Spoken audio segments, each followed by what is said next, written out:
E aí, pessoal, tudo certo? Eu sou o Diego Araújo, professor de Química do cursinho da UEL, e a gente vai continuar com o conteúdo de Química 1. Como a gente viu na aula anterior, precisamos trabalhar a unidade número 3 em duas partes, porque é um conteúdo um pouco extenso. Então, a gente viu um conteúdo de números quânticos, trabalhamos os dois primeiros números quânticos e hoje a gente vai seguir para o próximo, tá bom? Primeiramente, vamos fazer aquela breve revisão da aula anterior e assim a gente continuar nesse conteúdo. A gente viu na aula anterior que os números quânticos são um conjunto de números que servem para caracterizar o elétron dentro do átomo. Existem 4 números quânticos: número quântico principal, número quântico secundário, número quântico magnético e número quântico spin. A gente viu os dois primeiros números quânticos na aula anterior, número quântico principal e número quântico secundário.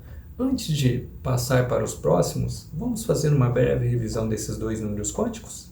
O número quântico principal, simbolizado pela letra N minúscula, ele traz a informação a respeito do nível de energia em que o elétron se encontra.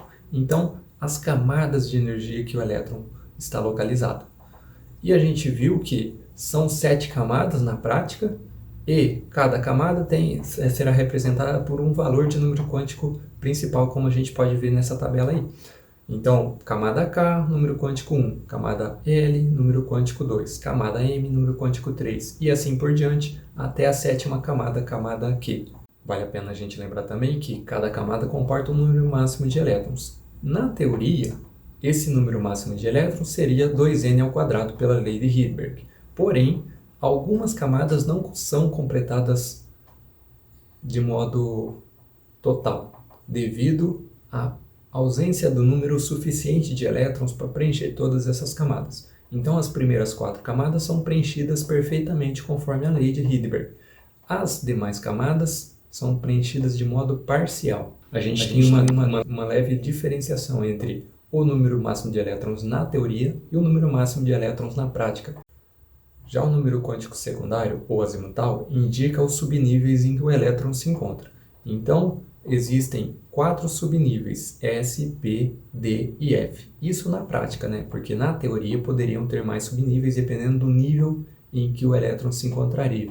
Quando montamos aquele diagrama de Linus Pauling, que a quantidade de subníveis está relacionada ao número quântico principal, ou seja, ao nível em que temos esses subníveis. E cada subnível comporta um número máximo de elétrons. Subnível S comporta no máximo 2, subnível P comporta no máximo 6, subnível D comporta no máximo 10, subnível F comporta no máximo 14 elétrons. E, além disso, cada subnível vai ser representado por um valor de número quântico secundário. S igual a 0, P igual a 1, D igual a 2 e F igual a 3. Lembrando que esses subníveis que a gente fala, SPDF, são subníveis que ocorrem na prática.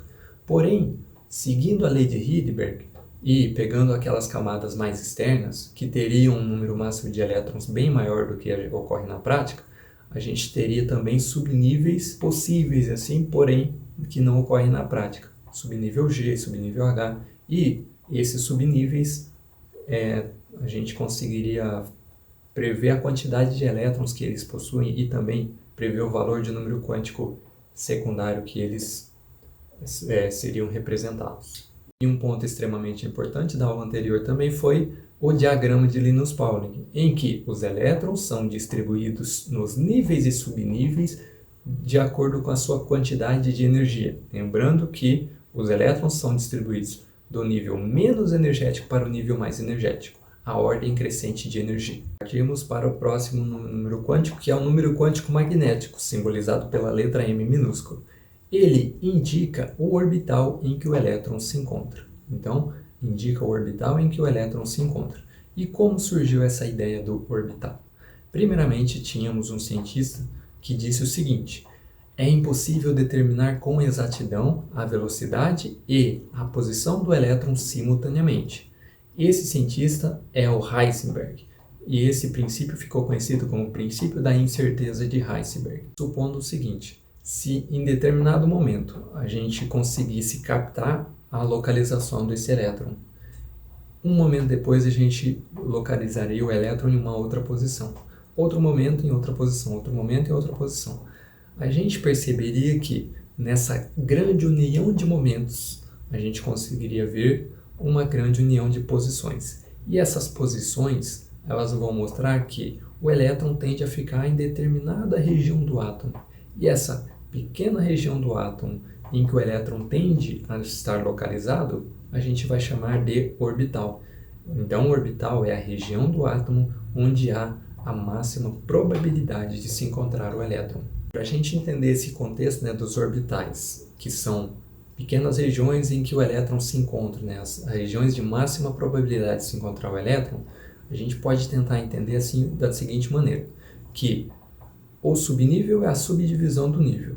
O orbital é a subdivisão do subnível. Um nível possui um ou mais subníveis. Um subnível possui um ou mais subdivisões. Subdivisões que a gente vai chamar de orbitais. E cada uma dessas subdivisões pode comportar no máximo 2 elétrons. Então, cada orbital comporta no máximo 2 elétrons. Se cada orbital comporta no máximo 2 elétrons, o subnível S, que comporta 2 elétrons no máximo, ele possui um orbital. O subnível P, que comporta no máximo 6 elétrons, possui 3 orbitais. O subnível D, que comporta no máximo 10 elétrons, precisa ter, né? Então ele contém 5 orbitais. O subnível F, que possui 14 elétrons, ele contém 7 orbitais. Então, como eu disse, o orbital seria a região do átomo onde há a máxima probabilidade de se encontrar o elétron. Essa região do átomo, ela tem uma forma, né? Uma forma no espaço. Essa região espacial, ela vai possuir formas diferentes conforme o tipo de orbital que a gente está trabalhando. Por exemplo, o subnível S, que possui um orbital S. O orbital S tem uma forma esférica. Então, essa região onde a gente tem máxima probabilidade de se encontrar o elétron é uma região esférica. Enquanto que no orbital P, a gente tem a forma de halteres, como a gente consegue ver no nosso esqueminha ali. O subnível S possui um orbital S. E essa forma do orbital S é uma forma esférica. Então, essa região onde a gente tem a máxima probabilidade de se encontrar o elétron é uma região esférica. Enquanto que o orbital P possui uma forma de halteres. Como são 3 orbitais P, no subnível P, cada um será um halter e cada um estará em um eixo. Eixo X, eixo Y e eixo Z, conforme a gente pode ver. A nível de ensino médio, a gente precisa saber a forma dos orbitais S e P. Os subníveis D, que possuem 5 orbitais, e os subníveis F, que possuem 7 orbitais, a gente acaba não trabalhando as formas desses 2 orbitais mais complexos e a gente deixa para o ensino superior. E esses orbitais serão simbolizados por um número quântico magnético. Quais são os valores de número quântico magnético que a gente vai atribuir a esses orbitais? A gente vai seguir uma regrinha simples. O valor de número quântico magnético, ele vai variar entre menos L e mais L. O que seria esse menos L e mais L? O L é o valor de número quântico secundário. Então, conforme o subnível que a gente está trabalhando, a gente vai ter que associar o valor de número quântico secundário desse subnível e assim jogar esses valores lá nos orbitais dele. Vamos tentar entender a partir do primeiro esquema ali. Subnível S, a gente tem um orbital S. Subnível P, 3 orbitais P. Subnível D, 5 orbitais D. Subnível F, 7 orbitais F. E esses orbitais serão representados por números, ou seja, os valores de número quântico magnético. Como a gente vai determinar os valores desses orbitais? A gente vai seguir a regrinha básica que a gente utiliza da seguinte maneira.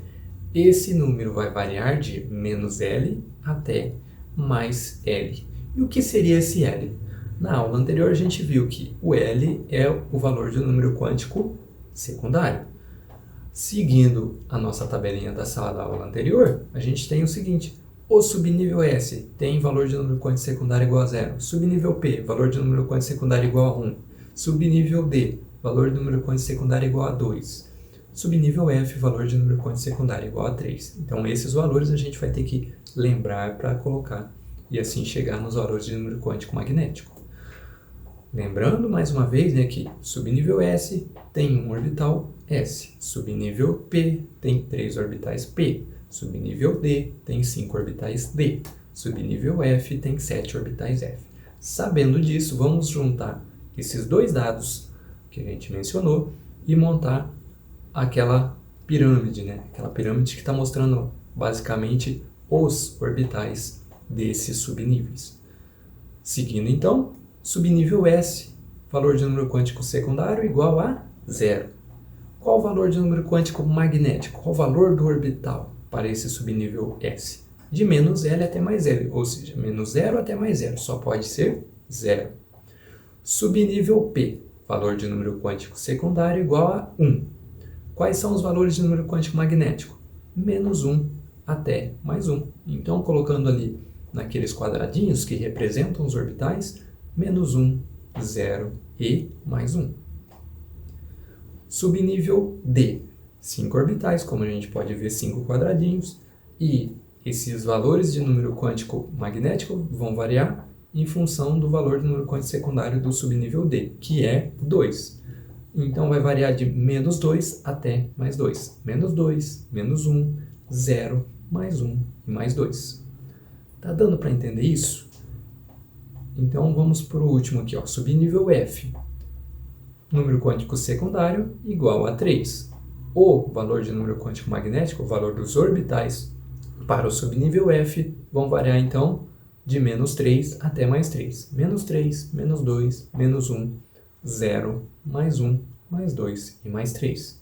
Se tivéssemos um próximo subnível, subnível G, que a gente já previu na aula anterior que o número máximo de elétrons dele seria 18.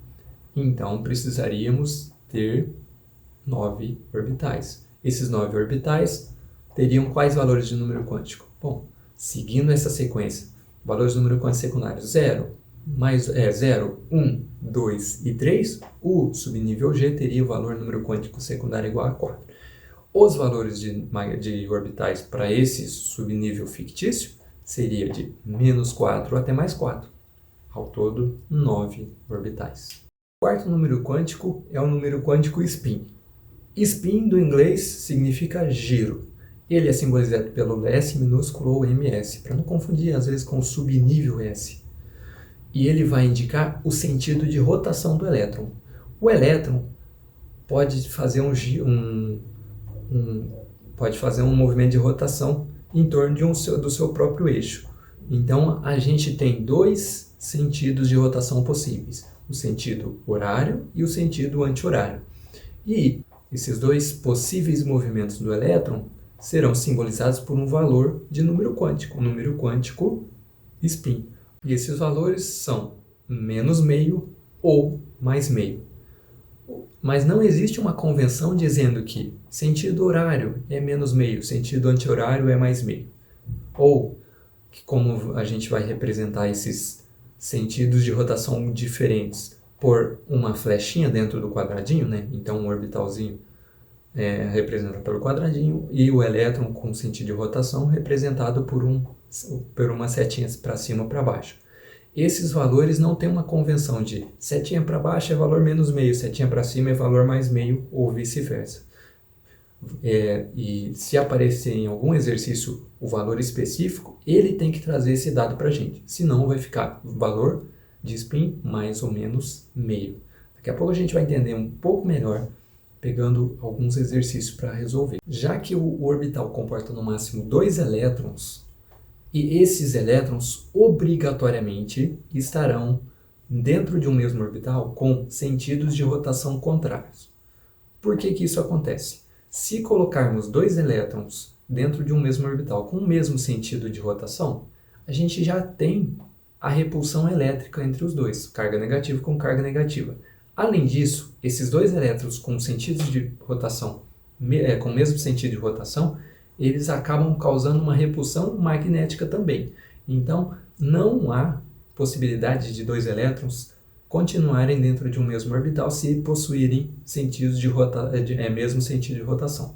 Só há dois elétrons em um mesmo orbital se possuírem sentido de rotação contrário. Isso a gente vai conhecer como o princípio da exclusão de Pauli, que diz o seguinte, que um orbital pode comportar no máximo dois elétrons, até aí a gente já sabe, obrigatoriamente com sentidos de rotação contrários. E a gente vai representar isso por um quadradinho, né? O orbital representado por um quadradinho e duas setinhas dentro, mostrando dois elétrons obrigatoriamente com sentidos de rotação contrários. E sabendo disso, a gente tem três possíveis representações de um mesmo orbital. Um orbital que não tem nenhum elétron, o orbital vazio, somente o quadradinho.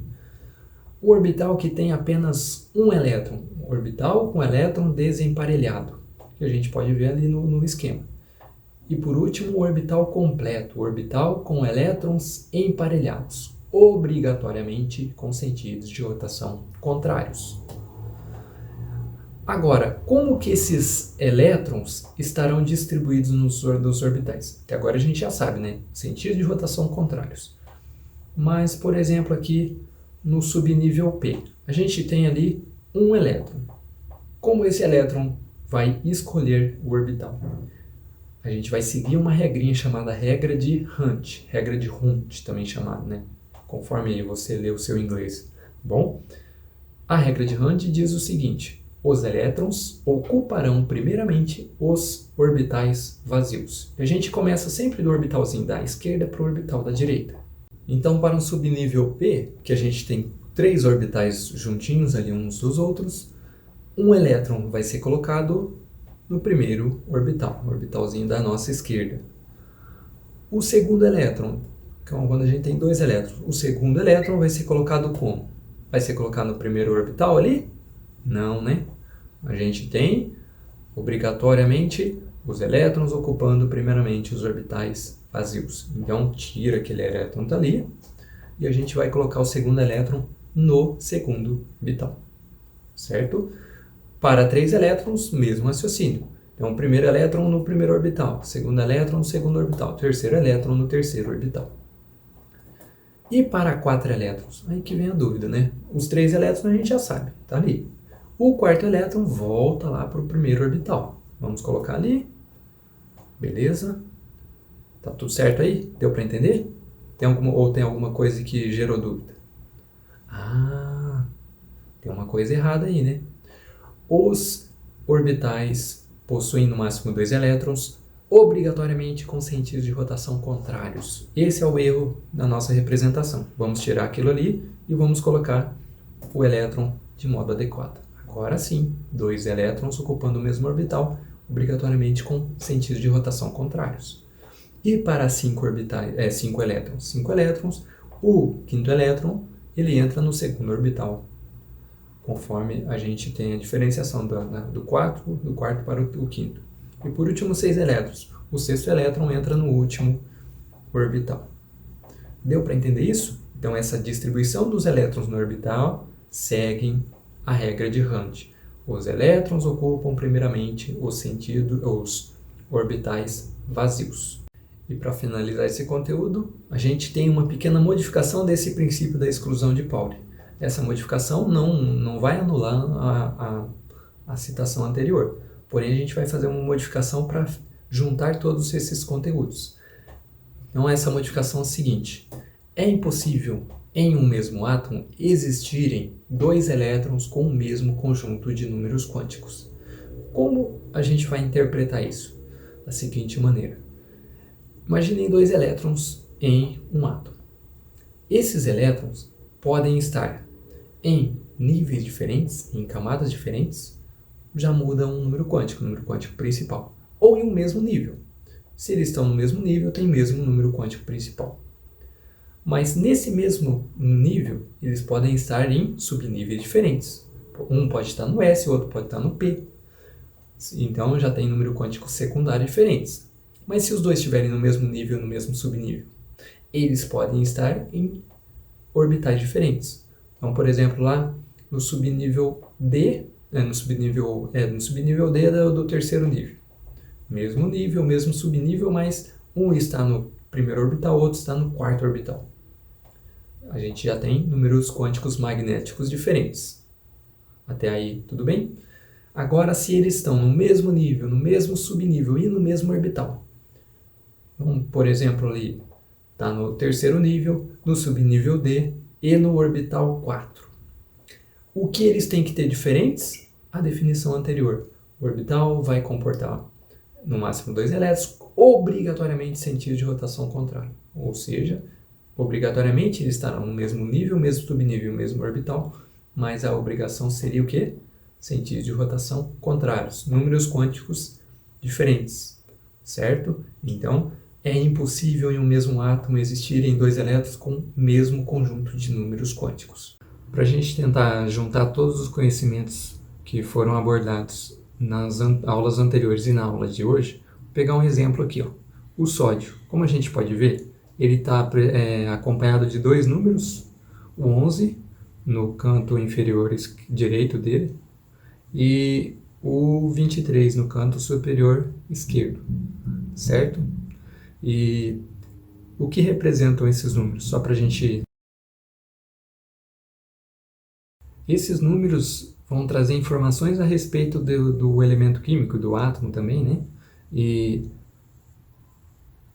a gente pode colocar aqui, ó, as informações para serem obtidas: número atômico, número de massa, número de prótons, número de elétrons e número de nêutrons. O número atômico vai ser aquele representado pelo 11 ali, ó, canto inferior direito do átomo. Então, o número 11 é um número atômico. O número de massa é o 23, que é a somatória de prótons e nêutrons. Se a somatória de prótons e nêutrons é 23, a gente sabe o número de prótons. É o mesmo do número atômico, 11. O número de nêutrons vai ser, então, 23 menos 11, que dá 12. E para finalizar, elétrons. Qual é o número de elétrons? Se o átomo é eletricamente neutro, o número de elétrons é 11 também.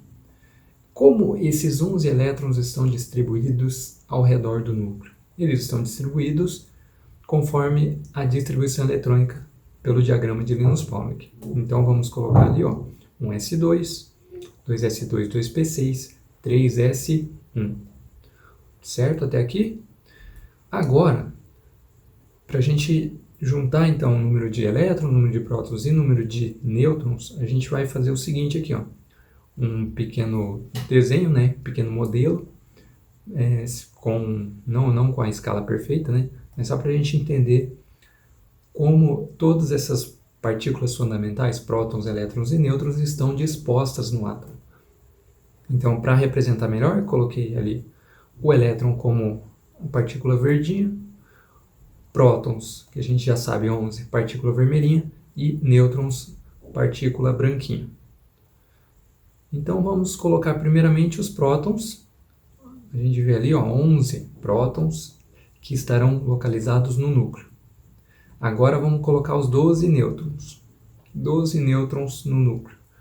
Então, o núcleo formado por prótons e nêutrons, concentrando praticamente toda a massa desse átomo. Correto até aqui? Agora, a gente vai para os elétrons. Se a gente observar bem, a distribuição eletrônica mostra que esses elétrons estão distribuídos em níveis e subníveis e temos ali 3 camadas, camadas K, L e M. A camada K possui 2 elétrons, um S2, então 2 elétrons na camada K. Vamos colocar ali.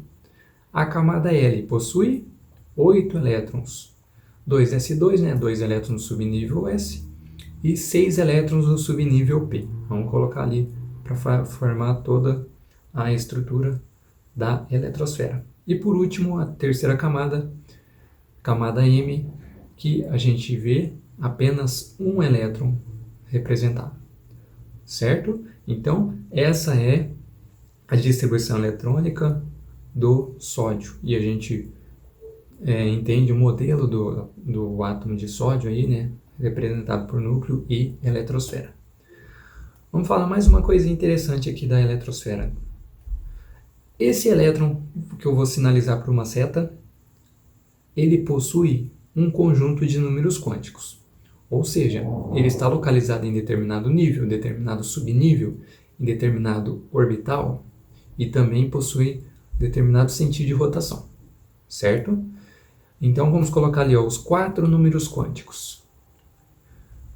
Bom, começando ali o N. O N é o número quântico principal, representando a camada. Qual é a camada? A camada K. Camada K é o número quântico principal, valor 1. Número quântico secundário. Ele está no subnível S. Subnível S, número quântico secundário igual a 0. Então, o número quântico secundário é igual a 0. Próximo, número quântico magnético. Número quântico magnético orbital. Esse orbital ele é obtido do subnível, né? Então, subnível S tem um orbital S. O orbital S tem valor de número quântico igual a menos L até mais L. Se é menos L até mais L, é de menos 0 até mais 0, ou seja, o valor de número quântico magnético igual a 0. Certo? E o valor de número quântico spin? Como não temos aquela convenção, né, setinha para cima ou setinha para baixo, é menos ou mais meio, ou vice-versa. Ou sentido horário ou sentido anti-horário, menos ou mais meio. Certo? Não tem convenção, então a gente põe daquela maneira ali, ó, mais meio ou menos meio. Certo? Agora pegando um outro elétron do átomo. Vou pegar o último elétron, um elétron da camada de valência, camada M. Certo? Vamos extrair os números quânticos dele. Número quântico principal está relacionado ao nível. Camada M, nível 3. Certo? O número quântico principal é igual a 3.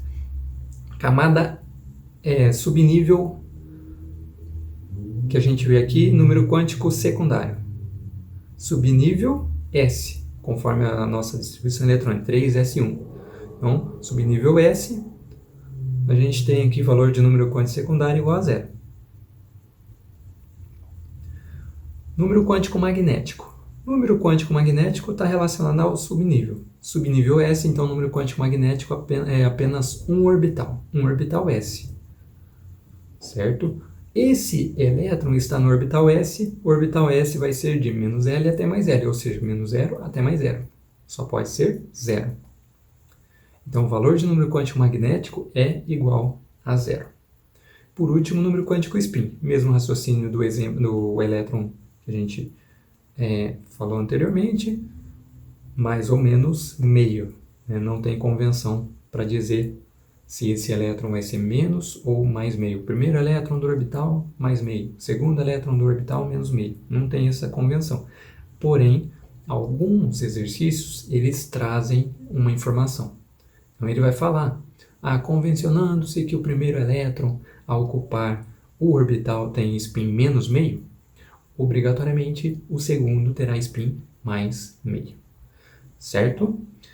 Beleza, agora que a gente já deu uma sintetizada em tudo isso, vamos fazer um exercício, 2 exercícios, né?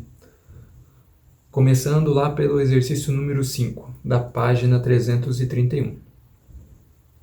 Dado um átomo X, número atômico 17, né? Aquele 17 acompanhado do X, o conjunto dos 4 números quânticos para o 11º elétron do subnível P é... Aí tem as alternativas, né?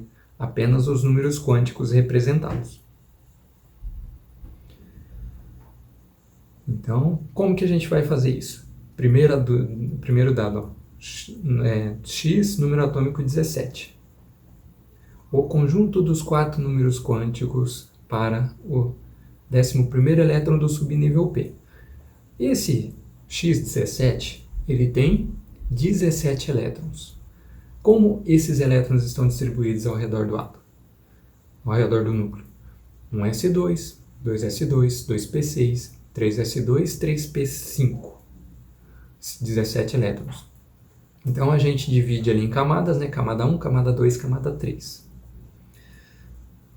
Agora, a gente vai ver desses elétrons do subnível P. Então a gente tem que achar qual é o elétron que ele está se referindo, para desse modo a gente determinar o conjunto de números quânticos. Então temos ali, no subníveis P, temos subnível P do nível 2, subnível P do nível 3. Então é o 2P e o 3P. No 2P, a gente tem 6 elétrons. No subnível P do terceiro nível, a gente tem 5 elétrons. Contando os dois, vai dar 11 elétrons. Se ele quer o 11º, o 11º será o último daquele do 3P, certo? O 11º está lá no último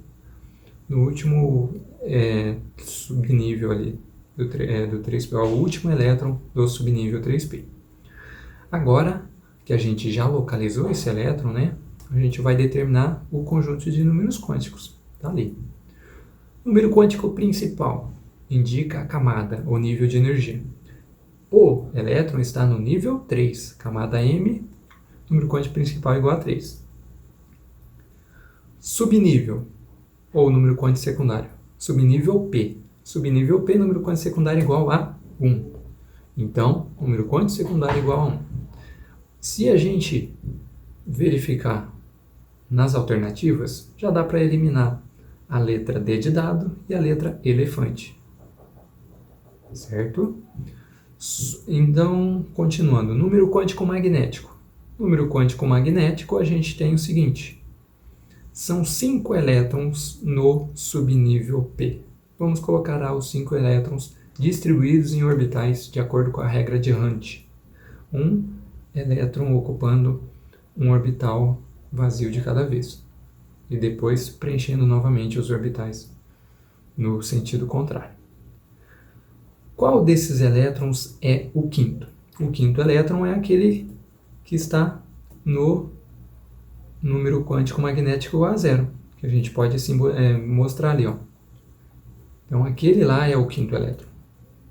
O quinto elétron está no número quântico igual a 0. Ajudou alguma coisa? Não, o número quântico principal número quântico magnético igual a 0. Não ajudou em nada, não ajudou em nada nas nossas alternativas. Próximo. Número quântico spin. Ele trouxe algum dado a respeito do número quântico spin? Não. Então, a gente vai colocar apenas mais ou menos meio. Certo? Mais ou menos meio. Resposta disso, então, 3, 1, 0 e mais ou menos meio, letra cebola. Próximo. Número 13. Convencionando-se que o primeiro elétron a entrar no orbital tem spin menos meio, olha aquele aviso que eu falei agora há pouco. Então, convencionando-se que o primeiro elétron a entrar no orbital tem spin menos meio, determine o número atômico do elemento, sabendo-se que o último elétron tem o seguinte conjunto de números quânticos. Aí ele coloca ali, ó, o último elétron de determinado átomo possui o seguinte conjunto de números quânticos: n igual a 3, L igual a 1, M igual a 0, S igual a mais meio. N igual a 3 é a camada 3 ou camada M, KLM, camada M, certo? L igual a 1, número quântico secundário igual a 1, subnível P, número quântico secundário igual a 1. Número quântico magnético, ele vai depender do subnível. Subnível P possui 3 orbitais. Então, número quântico magnético, 3 orbitais ali representados. M igual a 0. Então, a gente começa lá do menos L até mais L. Menos 1, 0 e mais 1. Qual deles é o orbital? É o do meio, né? O orbital 0. Por último, S igual a mais meio. Vamos voltar ali no texto, convencionando-se que o primeiro elétron a entrar no orbital tem spin mais meio, menos meio, né? Menos meio, determine o conjunto o número atômico do elemento. Então, se o primeiro elétron a entrar no orbital tem spin menos meio, esse resultado ali, ó, spin igual a mais meio. Então, a gente pode dizer que é o segundo elétron deste orbital. Vamos completar então? Então, a gente tem o seguinte, tem que chegar no segundo elétron desse orbital. Colocou o primeiro ali, resolveu? Ainda não. Não, não, não e agora. Agora sim. A gente chegou no elétron final, certo? O segundo elétron daquele orbital zero. Então, paramos por aí. A partir disso, a gente já consegue determinar em qual distribuição eletrônica esse átomo termina. Então, a gente coloca ali, ó, camada 3, então, camada 3, subnível P, e quantos elétrons subnível P? 5. Então, termina em 3p5. Se termina em 3p5, qual é a configuração eletrônica no estado fundamental? 1s2, 2s2, 2p6, 3s2, 3p5. Certo? Quantos elétrons? 2, 4, 10, 12 mais 5, 17. 17 elétrons. Esses 17 elétrons no átomo eletricamente neutro, né? Então a gente já vai conseguir determinar o número de prótons, que é 17. 17 é o número atômico que ele precisava chegar. Certo? Então, esse é o resultado da questão número 13, uma questão discursiva. Beleza, pessoal? Então, esse conteúdo, eu diria que é um dos mais complexos da Química 1. Se você conseguiu entender bem esse conteúdo, acredito que você não terá tanta dificuldade para resolver, para entender os próximos conteúdos, né, que a gente vai conseguir trabalhar com mais tranquilidade. Tá bom? Muitos desses dados que foram trabalhados na aula da semana passada e a aula de hoje serão utilizados nos próximos conteúdos, principalmente tabela periódica e ligações químicas. Espero que tenham entendido. Qualquer dúvida pode me procurar nos endereços que estão colocados ali. Até mais, bons estudos!